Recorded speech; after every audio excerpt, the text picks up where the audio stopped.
middle of spring here in subtropical Australia and there is lots going on in the garden. I'm finding myself out here every day taking care of all the veggies like they were my babies. I love this time of year, the weather is great, and being in the garden in the afternoon when it's shady is my favourite part of the day. This week in the garden it's time to tie up and prune the tomato plants that I planted back on the 22nd of September. They have grown so much in the last month. I also want to show you what else is growing and ready to pick around the garden, but first let's fix the tomatoes. I had to tie this one up a little bit earlier because it was actually flopped right over, so it's actually become really top heavy. So I need to train these over this way towards these strings.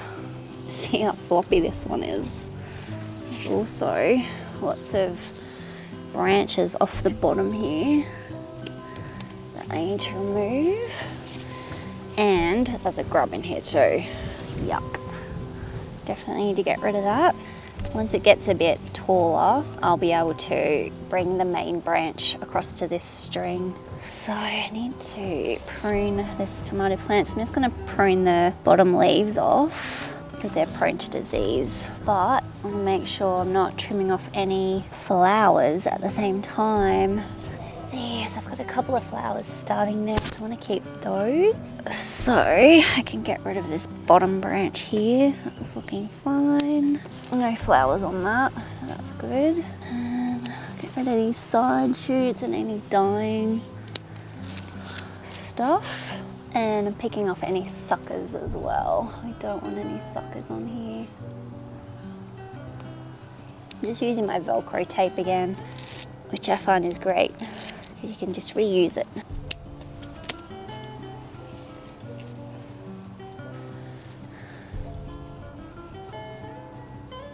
That's actually a sucker there, but I'm going to leave it because it's got flowers on it. So that one can grow out this way. All right, that one's done. Nice and pruned.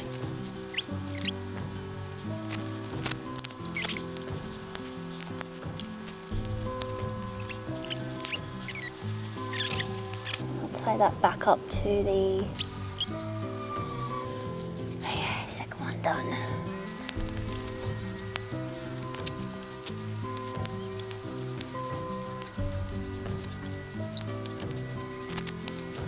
All right, done. So they're looking good. They're starting to get flowers. So I'm gonna have to start opening this flap up every day now so the bees can come and get in here and pollinate the flowers, tomato flowers, because if I keep it closed, insects can't get in. But that's all pruned now. They've been tied up a bit better. And I'm just gonna give it a bit of fertilize. Just fertilize it with some potash and some rooster booster, and I might hill up a bit of the mulch around the stalks.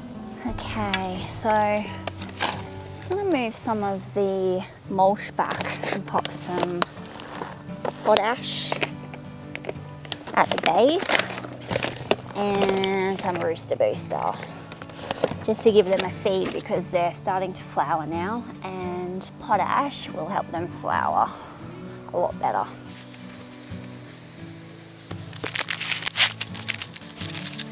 So I've just sprinkled a little bit around the base of that plant, and I'll water it in and then cover it back up with the mulch, and I'll try and hill it up a little bit too, just to get more roots growing under the soil there, make it a stronger plant. Okay, so you can see I just hilled them up a tiny bit around the base, just with some mushroom compost, and then I'll cover that over with some more mulch, and they're done. So that should keep them going for another 4 to 6 weeks until they start flowering even more, and we'll give them another fertilize then. I'll close this up again for the night, and then I'll reopen the front in the morning so the bees can get in and pollinate.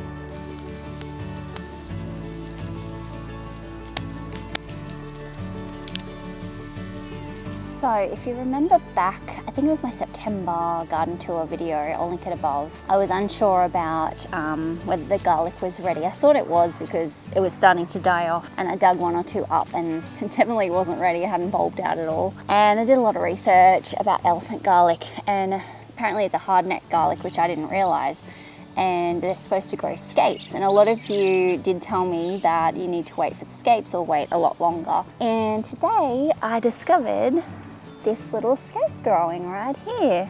So you were all right, and I'm glad that I waited, because now I'm getting closer to these to bulb out, which I'm very excited about. That's the scape right there. How exciting. So I think I need to cut this off. That's the only one so far on this elephant garlic. I haven't seen any more come through yet, but that's very exciting. So I know I'm on the right track with the garlic now, and I might actually get some decent garlic this year. Hooray!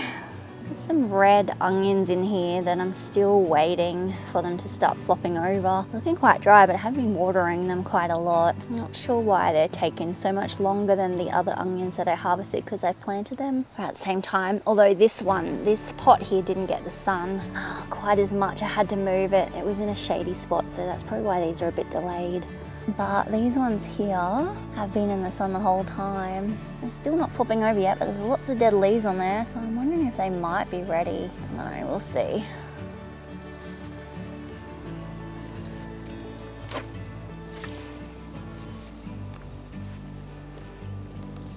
So the corn is growing really well so far. I'm going to come through and fertilise this today with some power feed, which is a nitrogen based fertiliser. If you haven't seen Anthony's channel from Sydney Backyard Veggies, he has some great information, and I always take his advice when it comes to growing veggies, and he said that corn needs lots of nitrogen, so I'm going to give these a big boost of nitrogen this afternoon. So they're looking amazing, and I cannot wait to eat some corn. These are the corn that I planted in pots. If you remember from previous videos, I struggled to germinate corn seeds, and 3 of them germinated and about 20 didn't. So I just popped these in a pot so that they could get started, and they're growing really well. There's some cobs on there already, so looking forward to eating those. So they were quite a few weeks ahead of the other corn. My guava tree here, which is quite new, it's only a few months old, probably 6 months now.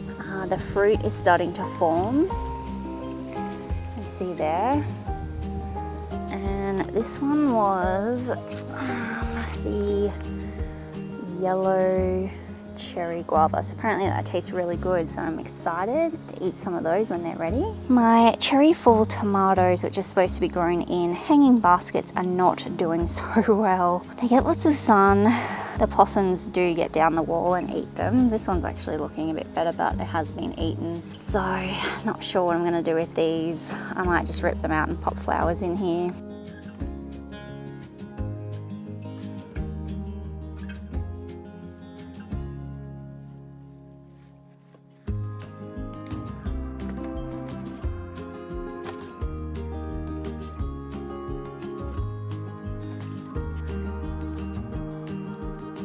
Okay, this side of the garden bed has turned into a jungle. I have trained these cucumbers to grow up this twine here, and they're doing a great job. These are the self-pollinating cucumbers, and they're actually true to their word. They're being pollinated, they're growing. And this is in an enclosed raised garden bed. They do have this yellow spot on there, but it doesn't seem to be bothering the growth of the cucumbers. And they seem to be thriving in here, which is great. I've already picked about 4 cucumbers off here. You can see there's some flowers over there. And they taste pretty good. I've got the 2 varieties, Gorpin and Craig. I do prefer the Craig because it's like a smoother skinned cucumber. I've got 2 small ones down here that I put in later, so I need to string those up as well. But I've got 4 plants in here. Oh my gosh, I didn't even see those there, so I need to pick these today. There is heaps in here. It's really cool. There's probably some down there that I don't even know about. There's another 2 down there. I'm not sure if you can see those. So happy about that, and I need to pick some of this celery too, because that looks like it's going wild over there. I might clean this bed up a little bit. Got more potatoes in this grow bag here. This is the last of the potatoes for this year because it's getting way too hot. You can see this one's already going to flower, And there is a spotted lady beetle there, which I don't think is a good variety, but we'll leave it. I listened to your advice and I left only 2 eyes on each potato this time, and I healed them right up to the top. So we'll see if we get larger potatoes, but I just think it's too hot now to get decent ones. So we'll see when they're ready in a few more weeks.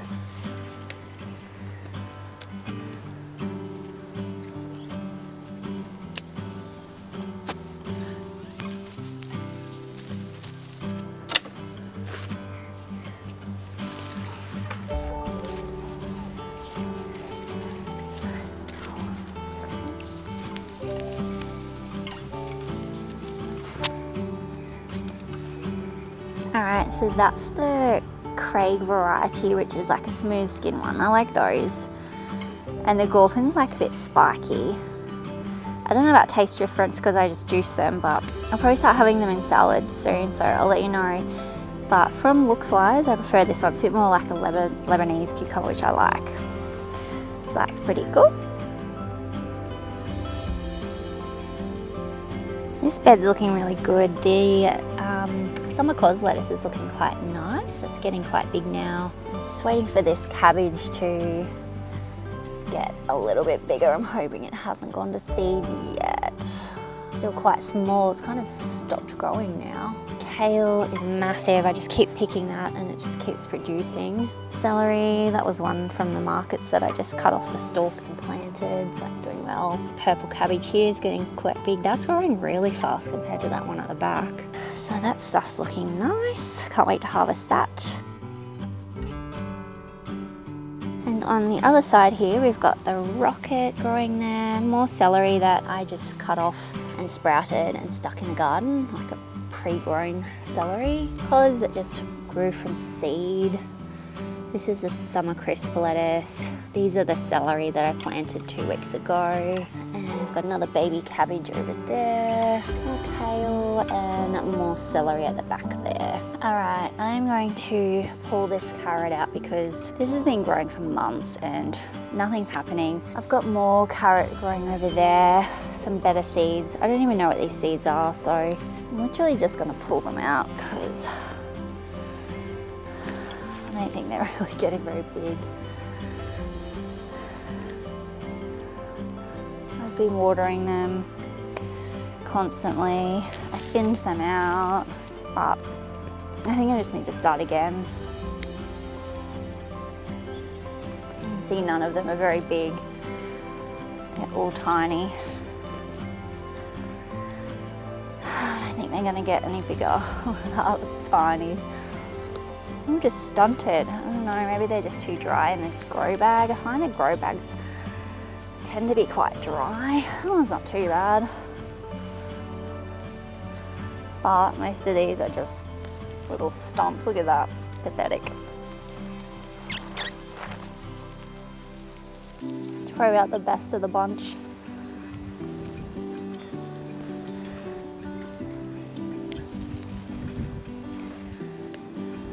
That's decent. It's a fat one. They're just all really short, and it is quite sandy soil, so I thought they'd do all right, but I don't know. Just didn't seem to do much at all. They've been in here for months and months. So we'll try again with a fresh batch. Okay, not too bad when you put them like that, but individually they're pretty tiny. Okay, so I had a pot of onions way back over here behind all these other pots that I forgot about, and they've all pretty much flopped over, so I'm gonna harvest those now while we're at it, and I'll let those cure with the rest. Oh my goodness, they're like all stuck together. Whoa.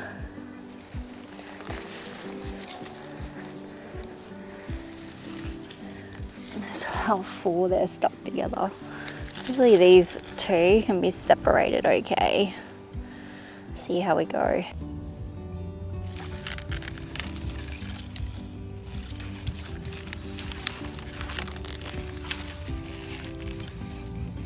Decent ones there. Alright, so that's a pretty decent harvest of onions there. 1, 2, 3, 4, 5, 6, 7, 8, 9, 10. So 10. Pretty happy with that. because I've almost eaten all the other ones I harvested, even though I haven't cured yet, so I needed some more.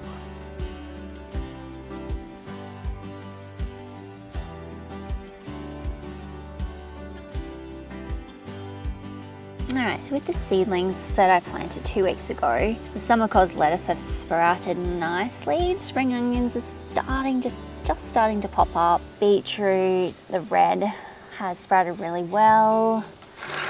Yellow was a bit, only a couple popped up there. Still don't have any of the capsicum yet. I think those seeds are way too old, so I'm not holding out much hope for those. I might need to get some new seeds. And on this side, so the Primo cabbage did really well, quite a few germinated. The Aster pink flowers done nothing, they did nothing last time too. I think the seeds are really old. Echinacea, nothing yet. They did nothing last time either, so I'm thinking they're just some dud seeds, so I might have to get some new seeds. Sunflowers, nothing. They were pretty poor at germinating last year too, so I think those seeds are too old. This pumpkin is huge. This was the sugar baby pumpkin. I still have no idea where I'm going to plant this thing, but it's going to have to go out pretty soon because it is huge already. The sage hasn't popped up yet, still waiting for that, and we've got one of the summer crisp has come up, the other one hasn't. So the summer crisp germination rate is pretty poor compared to the summer cos, so I think I'm going to stick with summer cos on the lettuce front. So probably plant this stuff out in another week or so. Definitely get the pumpkin out this week though. So my herb bed is still a mess. I have not had a chance to get in here and tidy it up yet, but there is a lot of coriander flowers going to seed there, and I just think they look so pretty. So I'm just gonna let them go. They are literally everywhere through this bed. I'm gonna get rid of these lettuce because I've got way too many lettuce seeds as it is, and they just look messy, but I'll let the coriander keep flowering. Okay, so here is the Howell's Jumbo rockmelon, I think it is. I can't remember. One of the rockmelons. Anyway, I'm pretty sure it's the Howell's Jumbo. And I'm training it to grow up this trellis that you probably saw me build in one of my previous videos, which is pretty tall. And it's starting to do really well. There's lots of flowers on here, which I'm pretty happy about. I just hope they get pollinated and start producing fruit soon, because I really want some rock melons. Here's the other one here, another Howell's Jumbo, and that's my tiny top watermelon there, which I'm training to grow up that way. And these are the two mini rock melon, mini Minnesotas I think they are. So apparently these only get to like a meter high or something, so I can see some flowers in there already. So it's quite a small plant still for having flowers, so we'll see what happens with that. And these are my fig cuttings that I cut about 5 or 6 weeks ago, so they are definitely starting to flower, which is great. That one's got heaps of flowers. They're kind of in a shady, part sun, part shade spot over here, so they seem to be doing okay. So they should definitely have roots on them. I might pot them up to a bigger pot soon, but that's pretty good for 5 weeks. So the blueberries in all the pots really didn't get that many blueberries. I can actually see one right there, and I'm gonna eat that right now because the birds will get it otherwise. There's a couple more berries there, but I was hoping for a bigger haul. Didn't really get many, maybe a couple. Maybe next year. I mean, they're only about a year old, these plants, so I can't expect too much. They've had lots of growth, so next year I think we'll get a huge crop of berries. This is all my raspberries that I've got in this pot here. It's quite a big pot, and this is the second year of growth for these. I've got quite a few raspberries off them last year, and I cut them right back once they died, and they've all sprouted again, so keen to get some raspberries again this year. They weren't overly sweet last year, but maybe this year they'll be better. I took the big net off this peach tree and just bagged the individual peaches because I felt like the net was too heavy. It was like stunting the growth of the tree. I bagged about 6 peaches. There are more on there, and I think the fruit flies might have damaged them already. I'm hoping the 6 that I've bagged haven't been affected. Oh, something's in that. Something's damaged that through the bag. Probably a fruit fly. This one down here is quite big. This was the first one to fruit. So hopefully that one was spared from the fruit flies. My sad looking mango tree, I don't think it's going to give us any fruit this year because the possums literally ate all the flowers off it. Oh my god, the possums, they're just the biggest pain in the butt. Thanks for watching, guys. I really appreciate all the support, and I hope you enjoyed this garden tour for mid-spring and October. If you didn't see last week's video, which was all about how we made these raised bed covers to keep the possums and pests out, I will link it above for you to check out now, and I'll see you next week. Thanks for watching. Bye.